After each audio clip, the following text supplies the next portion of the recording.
समाजाचं काही देणं लागतं या भानगडीत प्रत्येकच डॉक्टर पडतो किंवा नाही, परंतु काही डॉक्टर या उक्तीनुसार आचरण करीत असल्याचा प्रयत्न मानसोपचार तज्ञ डॉक्टर श्रीकांत मेश्राम तसेच अस्थिरोग तज्ञ डॉक्टर प्रशांत कसारे यांच्या सेवाभावी वृत्तीतून नेहमी येतो।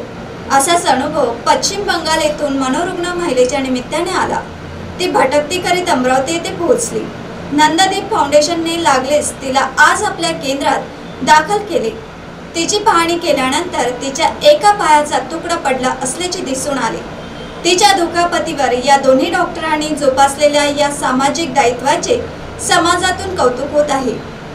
या महिलेचे नंदादीप बेघर मनोरुग्ण निवारा केंद्राने पुढील उपचारार्थ आपल्या केंद्रात दाखल केले आहे। 9 जून रोजी मानसिकरित्या दुभंगलेल्या पश्चिम बंगाल येथील ओडिशा या राज्यातील महिला मनोरुग्ण अमरावती येथे आढळून आली। याची वार्ता कळताच नंदादीप फाउंडेशनने तिला आपल्या यवतमाळ स्थित केंद्रावर आणले। तिचा एक पाय कपड्यांनी वेढलेला होता। त्या कपड्याला काढताच तिचा अर्धा पाय नसल्याचे दिसून आले। तिला यावर तातडीने उपचाराची गरज असल्याचा सल्ला आयुर्वेदाचार्य डॉक्टर कविता बोरकर यांनी दिला।